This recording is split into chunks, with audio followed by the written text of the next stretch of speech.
Noticanal.com. Noticias, deportes, industria, moda, economía.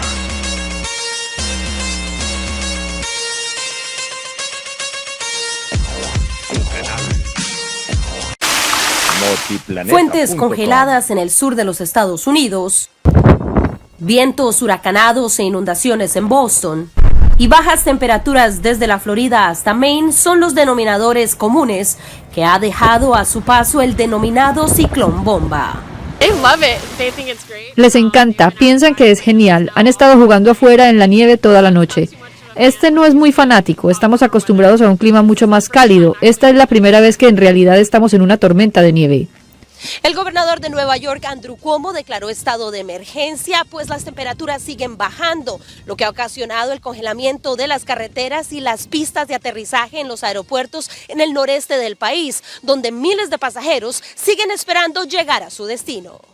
Es frustrante, pero es lo que es. No controlamos la madre naturaleza, así que simplemente vives con ella y dejamos que siga su curso.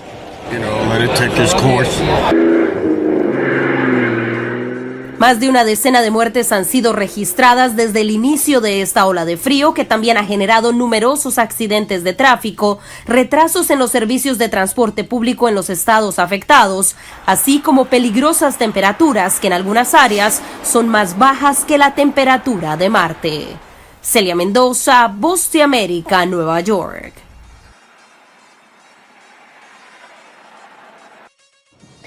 Y Corea del Norte acepta la invitación de su vecino del sur de sentarse a dialogar el próximo martes. Las partes prevén tratar el asunto de la participación de los deportistas norcoreanos en los Juegos Olímpicos de Invierno de Pyeongchang. El sur y Norcorea ya sostuvieron una conversación telefónica en la línea directa recientemente restablecida. El acercamiento comenzó a ser real después de que el líder norcoreano Kim Jong-un en su discurso de nuevo año llamara a mejorar las relaciones con el sur y mostrara su disposición de enviar deportistas a esas Olimpiadas. Rusia considera que el diálogo directo entre Pyongyang y Seúl reducirá la tensión en la península. Pues después de años de tensión en esa península, la reunión de alto nivel prevista para el próximo 9 de enero sería la primera desde el 2015. Más información sobre la importancia de este acercamiento a esta hora ya real entre Seúl y Pyongyang con nuestro compañero Tyron Lino. ¿Cómo estás, Tyron? Hola, María. Bueno, ¿qué sabemos de esta línea directa, de esa próxima reunión?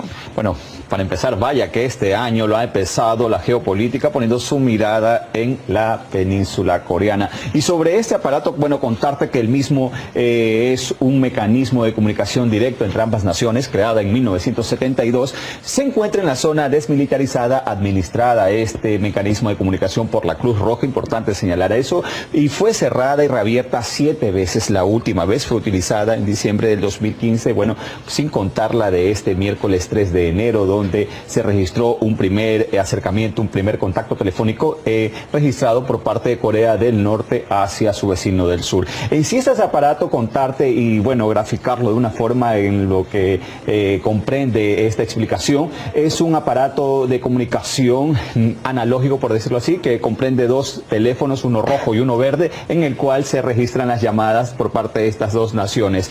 La última, como dijimos, se registró este miércoles 3 de enero a las 15:30 hora local, duró 20 minutos y este llamado se da luego del mensaje de fin de año del presidente Kim Jong-un, donde también abrió la posibilidad de que sus deportistas participen en los Juegos de Invierno. Pero ¿qué hay del antecedente de este tipo de llamadas, también de contactos que han tenido ambas naciones? Bueno, contar que, sin contar la que será este 9 de enero, la última se registró en 2015, del 22 al 24 de agosto. El motivo, bueno, la colocación de megáfonos por parte de Seúl en esta zona desmilitarizada donde se emitían mensajes que no eran de la aprobación de su vecino del norte. Esto generó el resultado luego de las negociaciones y conversaciones por medio de este mecanismo que Corea del Sur prometió silenciar los dispositivos. Además, dentro del antecedente, el más fuerte que se registró se da en 1976, donde se registró un suceso entre soldados norcoreanos y estadounidenses denominado como el incidente del hacha. Ajá, bueno, estamos hablando entonces de contacto directo a través de teléfonos, sí. Además, como has especificado, físicos, y también estamos hablando de que el hecho de que Pyongyang participe en las Olimpiadas de Pyeongchang, ¿qué supone esto? Bueno, supone que de pronto esto va a dejar atrás un antecedente algo negativo. ¿Por qué? Porque por parte de Corea del Norte se han registrado desde participaciones, no participaciones y otras calificadas como boicot por parte de esa nación. Y para, bueno, verificar las que se han generado como sencillas no participaciones en Juegos de Invierno, se dan en el 68, en el 76, en 1980, en 1994, 2002 y 2014. Sin embargo, dentro de los Juegos de Verano hay dos que han sido endosados como boicot por parte de Corea del Norte, es decir, ellos han generado una especie de medida que han de una u otra forma afectado los Juegos. Este es el caso del que se registró en Los Ángeles en 1984, donde ahí Corea del Norte junto a otras naciones decidieron no participar en medida de boicot como apoyo a la entonces Unión Soviética, quien había argumentado de que la entonces administración norteamericana estaba emitiendo propaganda antisoviética. Ajá. Claro, el otro hecho también que se registró fue en las Olimpiadas de Seúl del 88, donde, bueno, el contexto que se daba para entonces era el fin de la Guerra Fría, pero Corea del Norte decidió no asistir junto a una docena de países. Bueno, y además otro de los actores en esta tensión en la península es, como sabemos, Estados Unidos. Bueno, pues ¿qué le parece a Estados Unidos este acercamiento? Fíjate tú, Estados Unidos, si bien es cierto, ha dado a conocer de que esto podría de una u otra forma, el acercamiento entre las dos Coreas, disipar, ir bajando el tono de la tensión en la península coreana. Sin embargo, hay otra especie de visión al momento de analizar lo que ellos han argumentado. Es el caso lo que ha referido el Departamento de Estado de Estados Unidos, que ha manifestado: Kim Jong-un está tratando de abrir una brecha entre Seúl y Washington y no lo permitiremos. Esto lo dijeron a través de su portavoz. Además, aquí recalcar lo que ha dicho Nikki Haley, que es la representante de Estados Unidos ante el Consejo de Seguridad de la ONU, quien ha manifestado que, bueno, esto a pesar del acercamiento, ellos nunca van a aceptar a una Corea del Norte nuclear.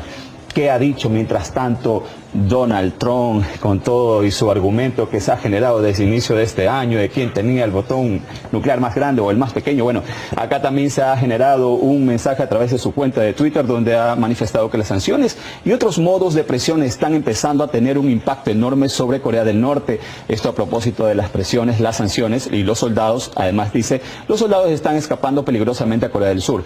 El hombre misil quiere ahora negociar con Seúl por primera vez. Quizás sean buenas noticias, quizás no, veremos. Bueno, algo supicaz, como se muestra también la postura del presidente de Estados Unidos, Donald Trump. Como te decía, así empieza el año en la geopolítica con la visión puesta en la península coreana. Contadas están en Estados Unidos las horas de beneficio que brinda el TPS para casi 200,000 ciudadanos salvadoreños. Así se desprende de la decisión de la administración del presidente Donald Trump sobre el beneficio de estatus temporal. Abogados expertos en inmigración consultados por La Voz de América aseguraron que los primeros afectados son aquellos salvadoreños que ingresaron al país como indocumentados y que nunca acudieron a las autoridades de inmigración. Los que no han podido legalizarse o no tienen cómo legalizarse van a comenzar a vivir otra vez en la oscuridad. Los que tenían órdenes finales de deportación corren el riesgo de ser detenidos y deportados. Los que no tenían órdenes finales de deportación corren el riesgo de ser detenidos y que comience un proceso de deportación para ellos. Sin embargo, no todo está perdido, de acuerdo con el abogado de inmigración Wilfredo Allen. Según su experiencia, existen posibilidades de lograr estabilidad legal y migratoria para la comunidad salvadoreña. Todo aquel salvadoreño que tiene cómo legalizarse, que tiene una pareja ciudadana americana, una pareja residente, que tiene hijos mayores de edad que son ciudadanos americanos, Bueno, vamos a buscar la forma de legalizarlo. El abogado Allen coincide con su colega Grisel Ibarra, quien sostiene que uno de los mayores temores de la comunidad afectada, como es la desintegración familiar, puede ser justamente uno de los argumentos más sólidos para vislumbrar opciones al panorama de incertidumbre que embarga a las familias de los beneficiarios del TPS. No es que si no te extienden el TPS te van a salir a buscar. Por ejemplo, tú llevas 20 años en este país, llevas 15 años en este país, todas las personas que tienen TPS llevan años aquí. Muchos tienen hijos ciudadanos americanos que los pueden reclamar. Los que tienen hijos y nunca han estado en proceso de deportación pueden aplicar para la residencia a través de la cancelación de deportación. Además, asegura la abogada Ibarra, en las cortes de inmigración conocen la realidad de los países de Centroamérica. Y uno de los factores de riesgos más conocidos es el ambiente de violencia al que volverían los deportados con sus hijos. Con las gangas que hay en El Salvador, los problemas que hay en Centroamérica, los jueces de inmigración están inclinados a conceder la residencia a las personas que pueden demostrar eso. O sea, que no es que te van a ir a tu casa y te van a ir a buscar, eso no va a pasar.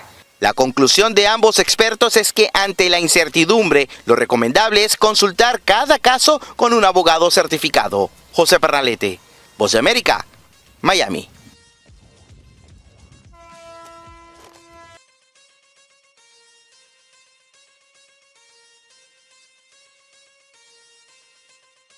El exgobernador del estado mexicano de Quintana Roo, Roberto Borge, ha sido extraditado desde Panamá, donde se encontraba fugado desde mayo del año pasado. Está acusado de malversación de fondos públicos, por lo que será puesto a disposición judicial en su país. Nuestra corresponsal Paula Guzmán amplía la información. Roberto Borge ha llegado a México después de haber sido extraditado desde Panamá. El exgobernador del estado mexicano de Quintana Roo está acusado de aprovechamiento ilícito del poder, desempeño irregular de la función pública y peculado durante su gestión como mandatario de dicha entidad. Además, contaba con una orden de aprehensión por lavado de dinero. Él fue trasladado a este país en un avión del gobierno mexicano que despegó de Panamá la mañana de este jueves. Borge gobernó Quintana Roo desde abril de 2011 a septiembre de 2016 y era militante del PRI, el Partido Revolucionario Institucional. Además, fue parte del grupo Promesa, denominado por el presidente Enrique Peña Nieto como la nueva generación del PRI, junto con los exmandatarios Javier Duarte, hoy preso, y César Duarte, acusado de desvío de fondos. Durante y después de su mandato hubo varios señalamientos contra Roberto Borge, como ecocidios, ventas ilegales de terrenos y el endeudamiento de millones de dólares del estado que gobernaba. Por lo que el 24 de febrero de 2017 la Fiscalía comenzó una investigación oficial contra el exgobernador y 3 meses después se libró su orden de aprehensión con fines de extradición. Borge fue detenido el 4 de junio de 2017 en el aeropuerto de la ciudad de Panamá cuando se dirigía a Francia, y autoridades federales concluyeron que el exfuncionario había transitado con lujos por varios países como Estados Unidos, España, las Bahamas y Cuba antes de su aprehensión. Pero ahora Roberto Borge ha regresado a México, donde los fiscales encargados del caso podrían solicitar su vinculación a proceso y se cree que hasta la imposición de prisión preventiva por riesgo de fuga. El expresidente Alberto Fujimori es dado de alta y sale de la clínica Centenario peruano-japonesa. En este momento él ha permanecido aquí en esta clínica desde el día 23 de diciembre y él fue dado ya el indulto sobre su situación o sobre su estado de salud. Como sabemos, él había sido hospitalizado tras sufrir una caída en la glucosa y también en la presión arterial, pero su principal enfermedad. ¡Alberto! Pareceres de Alberto Fujimori, algunas personas. Estamos en la Javier Prado. La medicina, el complejo ayer en 20 y hoy en 40. La harina pan. Llegó el 2018 y no cede el gran dolor de cabeza de los venezolanos, la inflación galopante, la escasez de alimentos y de productos básicos. ¿Cuáles son los anhelos de los venezolanos para este 2018? Quiere que cambie esta situación, que ya estamos ahogados, pasamos hambre. Para algunos, como la abuela Herminia de Velasco, la esperanza es lo último que se pierde. No, lo principal es que Venezuela cambie y que se acabe lo deteriorado que está el pueblo por el hambre y las necesidades. Yo tengo confianza en Dios, que esto va a cambiar por el bien de Venezuela. Pero entre lágrimas muchos venezolanos aseguran no ver salida. Luisa Mago Machado, por ejemplo, refleja con su testimonio uno de estos casos donde no se vislumbra alivio. Ella padece fibromialgia, una enfermedad crónica, pero la escasez de medicinas es ahora su principal enemigo. Eso es lo que yo quiero, vivir en paz, tranquila, que pueda tener unas medicinas, que es lo más básico. Horas antes de culminar 2017, Nicolás Maduro decretó el aumento en 40% del salario mínimo. La medida, según el mandatario, busca tranquilizar al pueblo y protegerlo frente a lo que señala es una ofensiva internacional. Para buscar solución que recupere y estabilice nuestra economía y combata ese cáncer maldito del dólar today. Con el ajuste, el ingreso mensual quedó en el equivalente a $74 y se toma como referencia el escaso mercado oficial, pero su valor es de $3 mensuales y se calcula en el mercado paralelo. Para los expertos en materia económica, lejos está esta medida de aliviar el sufrimiento del pueblo. Porque cualquier cosa que el ciudadano común vaya a comprar hoy, si algo puede estar seguro es que dentro de una semana va a ser mucho más caro. Los procesos de hiperinflación siempre terminan en desestabilizaciones políticas. En la Comisión de Finanzas del Parlamento venezolano, la previsión es la misma. Más crisis, más pobreza, más enfermedades. Pero la administración insiste en defender el impacto de la medida. ¿Quién agrede al pueblo? ¿El gobierno bolivariano? ¿O los capitalistas, la oligarquía? ¿Quién? A la incertidumbre económica se suma la expectativa de lo que sucederá con la contienda presidencial del 2018 y los resultados de la mesa de negociación en República Dominicana. Nicole Colster, Voz de América, Caracas.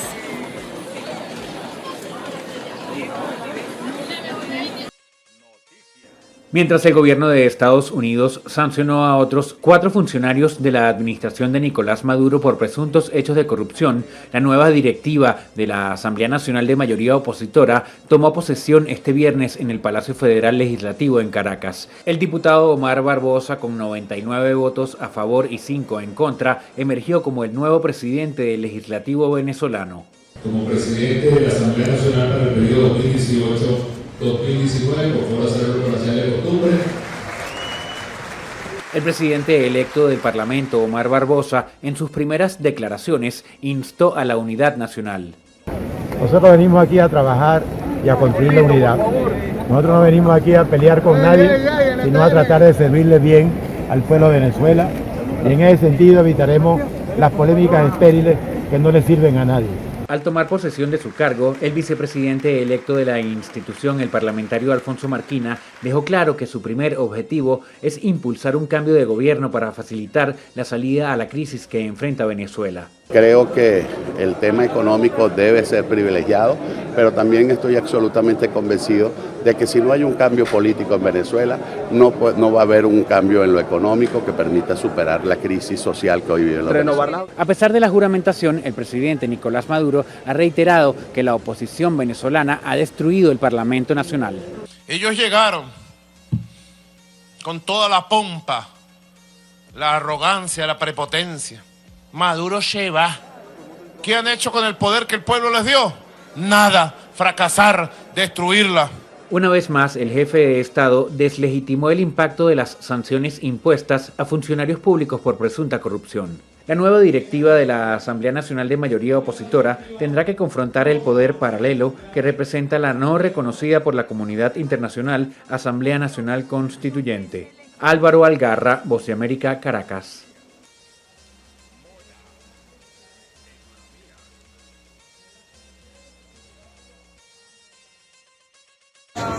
Y el Papa Francisco se compromete a desclasificar los archivos del Vaticano sobre la última dictadura militar uruguaya, como ya lo hizo sobre la época de la represión en Argentina. En este último país muchas instalaciones guardan huellas del terror de aquella época. Ricardo Romero se desplazó hasta el antiguo centro de detenciones Monte Peloni y nos trae los testimonios de algunos de los supervivientes. A simple vista, el paisaje cautiva por su belleza. La arboleda que crece sobre las sierras en Olavarría esconde una casa que parece abandonada. Sin embargo, sus paredes denotan el paso del tiempo, pero siguen teñidas de sangre y torturas militares. Aquí funcionó el centro clandestino de detención Monte Peloni y Araceli Gutiérrez fue una de las secuestradas. Desde hace años decidió mudarse a ese predio para evitar que se olvide lo que sucedió allí. Yo lo tomé como un aporte, no sé si creo que era como querer ganar el lugar a lo que ellos lo quisieron hacer. Este lugar era un hermoso lugar y lo transformaron en un centro de tortura. Entonces volverle a ganar el lugar y decir, bueno, el centro de tortura sigue estando, pero ya con otra cosa, ¿viste? Con otra visión de histórica, más vale. Araceli fue la única mujer detenida en ese lugar y hoy es quien recibe a los visitantes de este sitio histórico. Reconoce que la geografía bucólica la ayuda a sobrellevar lo que le tocó vivir. Este campo de 323 hectáreas perteneció al ejército desde la década del 50, pero desde septiembre de 1977 se usó como cárcel clandestina. Carmelo Vinci fue otro de los que pasaron por allí y recuerda que los militares eran impiedosos para lograr sus objetivos. Allí, por lo tanto, para la búsqueda de información, se utilizaban la tortura como método de búsqueda de esa información. Y la tortura entendida como picana eléctrica, entendida como quemaduras, distintos tipos de golpes, psicológica, digamos, por las características del lugar. La ubicación estratégica de este casco de estancia permitió que los militares actuaran con mayor impunidad. Para llegar a Monte Peloni hay que alejarse de las carreteras principales y atravesar un extenso camino vecinal.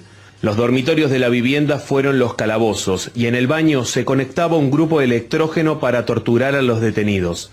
Araceli logró dejar atrás el temor y rescata que el lugar donde antes vivió el horror hoy debe servir para reflexionar. Este lugar es parte de un antes y después de mi vida. O sea, yo tenía una vida antes que tenía cierta inocencia en algunas cosas y después encontrar que tu vida cambió, pero además conociste a personas que no están locas ni enfermas ni nada, sino que tienen la capacidad de ser lo más cruel posible y devastar una generación como pasó a nosotros. Entonces, el monte para mí es un lugar histórico, un lugar donde la gente puede venir, interiorizarse, reflexionar sobre todo lo que pasó. Monte Peloni está ubicado en las afueras de Olavarría, una ciudad que vivió en carne propia las consecuencias de la dictadura militar. Más de 30 personas oriundas de ese lugar continúan como desaparecidas y hoy tiene presente la historia de Ignacio Montoya Carlotto.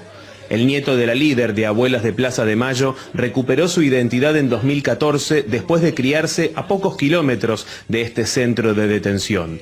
Este y otros casos impulsaron a las autoridades locales a colaborar activamente en la preservación de la memoria. Todos los años se hace una sesión, la sesión del Consejo Deliberante del 24 de marzo se lleva adelante en el Monte Peloni y bueno, un lugar con muchísima historia, ¿no? Una historia nefasta, pero historia al fin, y un lugar para mantener vivo, digamos, el recuerdo de lo que sucedió en una época negra de nuestro país y que no queremos que vuelva a suceder, así que siempre teniéndolo presente. En 2014, el Tribunal Oral Federal de Mar del Plata condenó a prisión perpetua a 3 miembros del ejército. Los encontró penalmente responsables de los delitos de privación ilegítima de la libertad, tormentos y homicidio calificado cometidos en Monte Peloni. Mientras la justicia sigue investigando lo que pasó allí, en cada sector de este lugar permanece el registro de lo vivido hace 40 años. En este paredón se realizaban los simulacros de fusilamiento en Monte Peloni. De hecho, permanecen las marcas de los disparos que se realizaban en aquella época. La estructura de este centro clandestino de detención se mantiene en pie como parte del recuerdo vivo, como el inicio de un ejercicio que consiste en hacer memoria para poder saber la verdad y que se haga justicia en homenaje a los detenidos desaparecidos de la última dictadura militar. Ricardo Romero, RT Olavarría, República Argentina. Que sufre una ciclogénesis explosiva. Las tormentas, sujetas a este fenómeno meteorológico, resultan muy destructivas, causan incontables daños. En términos meteorológicos, la ciclogénesis explosiva simplemente significa que el ciclón sufre una baja de presión de 24 milibares en 24 horas. En una palabra, es una tormenta que se intensifica rápidamente. En esta parte del mundo vemos la rápida intensificación de las tormentas porque tenemos el aire frío proveniente del norte que se combina con el aire cálido proveniente de la corriente del Golfo. Las vemos en las latitudes medias y en el invierno muchas veces nos referimos a ellas como tormentas del noreste. Pueden provocar grandes vientos, precipitaciones y nevadas en el noreste de América del Norte.